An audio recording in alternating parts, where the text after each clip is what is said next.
لیکن ساتھ ہی آپ نے فرمایا، صحیح بخاری میں الفاظ ہیں کہ اگر زید فوت ہو جائے،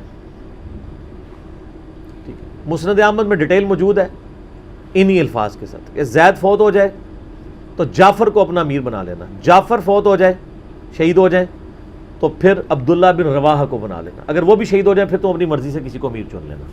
یہ مسند احمد میں ہے۔ بخاری میں الفاظ ہیں کہ صحابہ کرام کہتے ہیں نبی علیہ السلام مدینہ شریف میں تھے اور آپ علیہ السلام کی آنکھوں سے مسلسل آنسو رواں تھے، اور آپ نے کہا کہ میرے زید کو شہید کر دیا گیا۔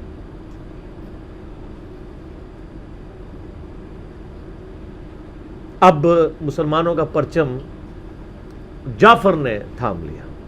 جعفر بھی حضور کے لاڈلے سے، آپ کو پتہ ہے، جعفر طیار، حضرت علی کے بھائی، جن کے بارے میں بخاری میں آتا ہے کہ ان کے 2 بازو کٹ گئے تھے تو آپ علیہ السلام فرمایا میں نے اسے جنت میں اڑتے ہوئے دیکھا، اللہ نے اس کو 2 پر دے دیے۔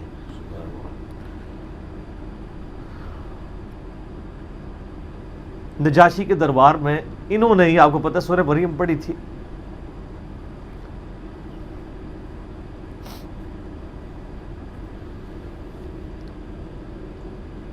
پھر آپ نے فرمایا کہ جعفر کو شہید کر دیا گیا، اب عبداللہ ابن رواحہ نے پرچم تھام لیا، پھر آپ نے فرمایا اسے بھی شہید کر دیا گیا، پھر آپ نے فرمایا اب اللہ کی تلواروں میں سے ایک تلوار کو مسلمانوں نے اپنا امیر چن لیا، اور میں اللہ سے امید کرتا ہوں اللہ تعالیٰ اس کے ہاتھ میں فتح دے گا، اور فتح ہو بھی گئی۔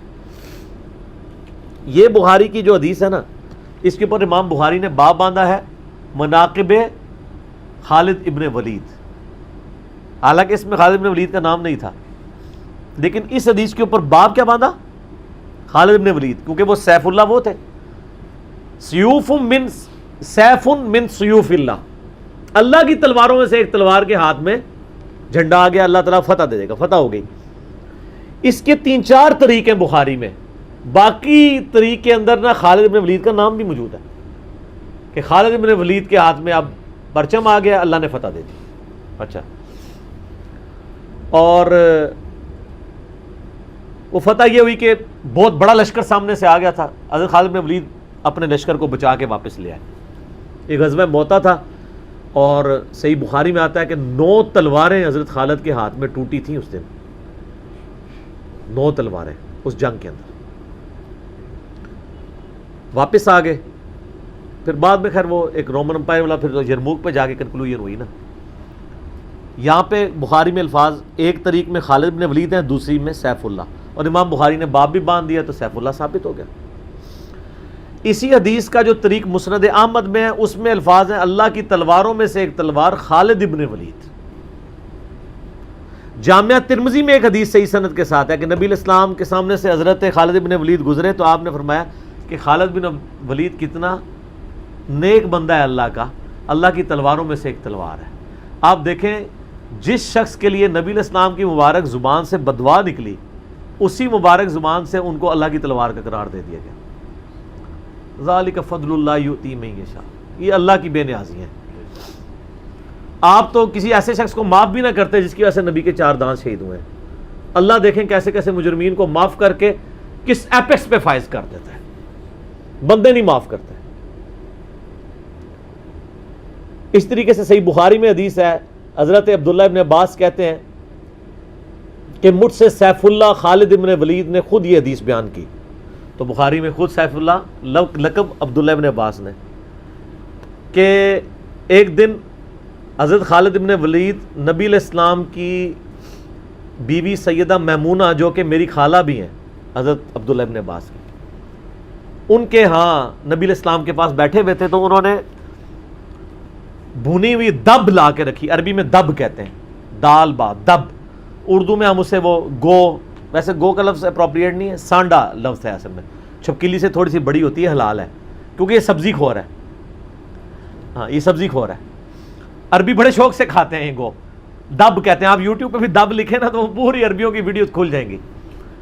دب لا کے رکھی گئی بھنی ہوئی، تو حضرت خالد بن ولید کہتے ہیں میں بڑے شوق سے کھانا شروع کیا اور حضور مجھے بڑے دیکھ رہے تھے ایسے، وہ اتنے ذوق و شوق سے کھا رہے تھے، تو میں نے کہا یا رسول اللہ آپ بھی، تو آپ فرمایا کہ میرے علاقے کی غذا نہیں ہے، میں نہیں کھاتا، یعنی حرام۔ ان کا یا رسول اللہ کیا حرام ہے؟ آپ فرمایا حرام نہیں ہے، مجھے پسند نہیں ہے۔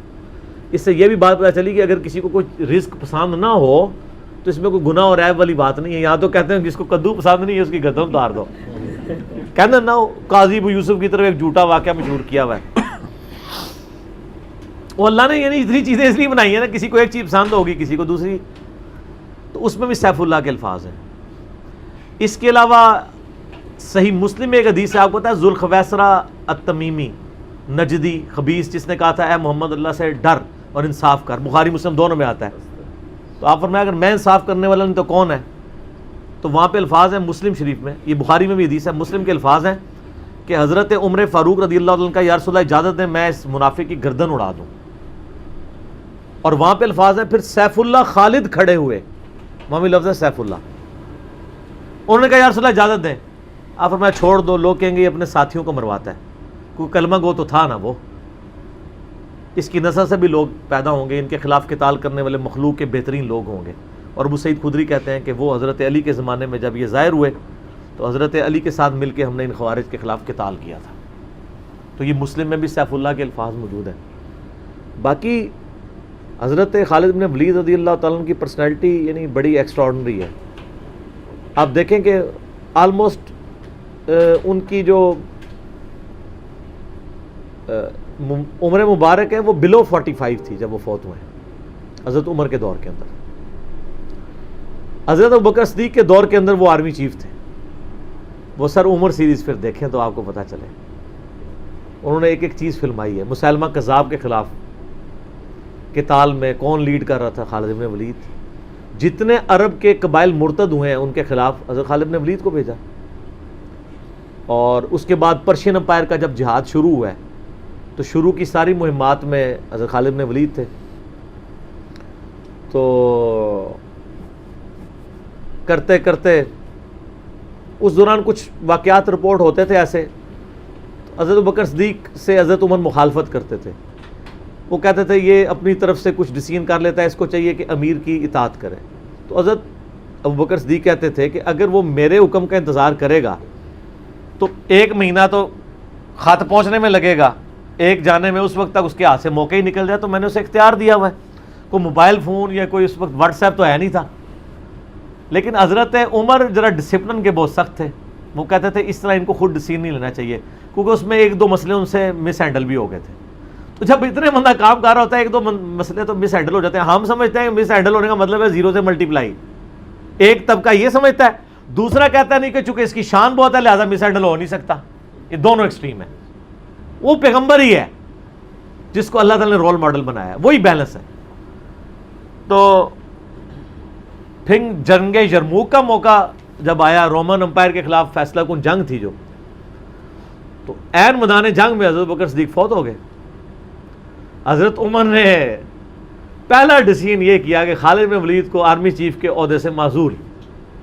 ہائے ہائے ہائے سر, بالکل آپ آخری اوور چل رہے ہوں اور آپ کا جو پلیئر سینچری پہ سینچری مار رہا ہو, آپ اس کو کہیں اس کو واپس آ جاؤ اور ایک نیا پلیئر بھیج دیں.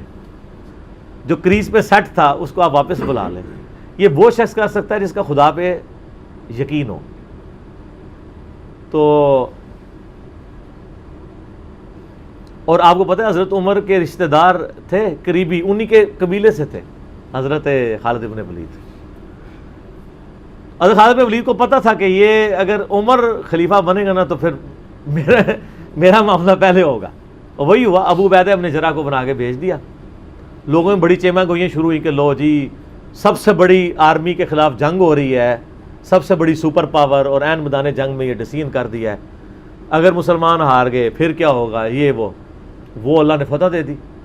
فتح ہوئی تو اب جب لوگ آ کے مبارک باتیں پیش کر رہے ہیں, پھر حضرت عمر نے آ کے مسجد نبی میں خطبہ دیا. انہوں نے کہا خدا کے لیے میں تم سے یہی تو چیز ختم کرنا چاہتا تھا کہ یہ فتوحات خالد کی وجہ سے نہیں ہو رہی, رب خالد کی وجہ سے ہو رہی ہیں. کل کو خالد نہیں رہے گا تو تم کیا سمجھو گے کہ اسلام ختم ہو جائے گا؟ اسلام نے تو آگے چلنا ہے. ٹھیک ہے, پھر انہوں نے کہا میری دوسری حکمت یہ تھی کہ مجھے پتہ ہے کہ اب یہ رومن امپائر مسلمانوں کے پاس آ جائے گی, بیت المقدس بھی فتح ہو گیا پھر بعد میں. تو خالد ابن ولید جو ہے یہ جنگ کی فیلڈ کا ماسٹر ہے, اور جب کوئی علاقہ فتح ہو جاتا ہے پھر کسی جنگجو کی وہاں گورنر لگانے کی ضرورت نہیں ہوتی, بلکہ کسی ایسے شخص کو گورنر لگانے کی ضرورت ہوتی ہے جو ہیومن انسٹنکٹ سے واقف ہو, جس کو ہیومن مینجمنٹ آتی ہو. تو خالد تو ہمیشہ تلوار کے ساتھ ہی کھیلا ہے, اس کو ہیومن مینجمنٹ نہیں آتی, تو میں نے اس شخص کا انتخاب کیا ہے جس کو سب سے زیادہ رسول اللہ علیہ وسلم کی صحبت کا شرف حاصل ہے. اور بخاری مسلم میں حدیث ہے کہ نبی علیہ السلام نے فرمایا کہ ہر نبی کے ساتھ ایک امین ہوتا ہے, اور میرا امین جو ہے وہ ابو عبیدہ ابن جرح ہے. ان کو پھر یعنی یرموک میں حضرت عمر نے یعنی اس ویڈیو میں عمر سیریز اگین اس کے بارے میں بتایا, اور اس میں سیدنا خالد ابن ولید جو کہ حضرت عمر کے ہی رشتہ دار تھے اور بہت ہی اسٹرانگ پرسنالٹی تھی اس ٹائم کی. رومن اور پرشین امپائر کے سامنے ان کو کھڑا کیا جاتا تھا اور مطلب ایک اسٹرانگ لیڈر کی طرح رہتے تھے, اور اس لیے بولتے ہیں ہیروز آف مسلمس, ان میں سے ہی ایک ہے. تو ٹھیک ہے, یہ پارٹ 1 تھا, تو اچھا لگا یہ ان کے بارے میں سن کے, اور پارٹ 2 آئے گا تو ان کے بارے میں اور گہرائی سے سنیں گے. تو کیسا لگا آج کا ریئیکشن ضرور لائک شیئر کمنٹس کر کے بتانا, اور مطلب اگلی ویڈیو میں, تب تک کے لیے اللہ حافظ, خدا حافظ, خدا حافظ. شکران.